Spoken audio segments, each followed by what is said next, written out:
19 ئایار ساڵڕۆژی یەکەم هەڵبژاردننی پەرلەمانی کوردستان بوو. بەڵام بەڕای چاودێرێکی سیاسی لەگەڵ یەکەم هەڵبژاردنەوە حیزبە دەسەڵاتدارەکان بە تەزویری و ساختە دەستیان پێکرد. تاوای لێهات پرۆسەی هەڵبژاردن بە تەواوی ناشرین کرا. گەرچی پەرلەمان شوناسێکی گرنگ و بەبایەخ بوو بۆ کوردستان، بەڵام ئەم دامەزراوە نیشتیمانیە بێڕۆڵ کراوە.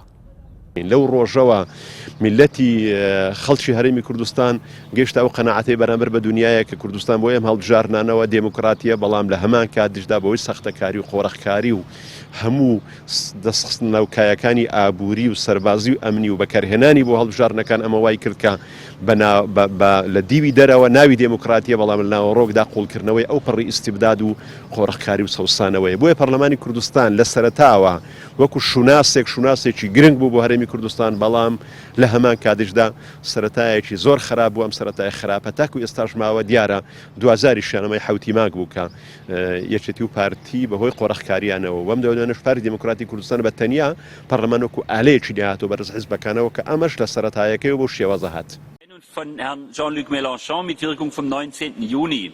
لە هەر وڵاتێکدا پەرلەمان وەکو دامەزراوەیەکی نیشتیمانی ڕۆڵی بەرچاوی هەیە لە چاودێریکردنی کارەکانی حکومەت و یاسادانان، بەڵام لە هەرێمی کوردستان بۆ حیزبە دەسەڵاتدارەکان بۆ بەگژاچوونی یاساکان کاری تێدا دەکەن.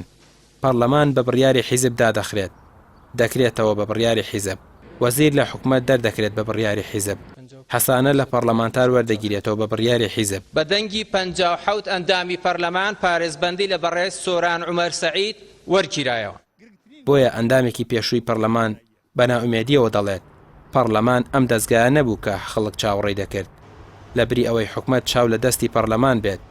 ئێستا پەرلەمان چاو لە دەستی حکومەت و حیزبە. وای لە هاتووە گرنگترین بابەت بۆ پەرلەمان سربەخۆیی داراییە.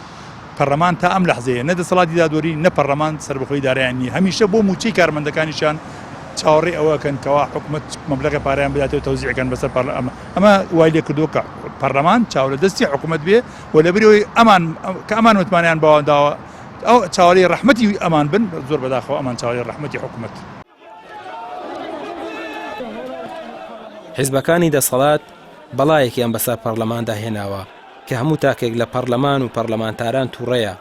ئێستا لە هەرێمی کوردستان هەر هاوڵاتیەک دەزانێت پەرلەمان گوێ لە مشتی حکومەت و حیزب و بنەماڵەیە.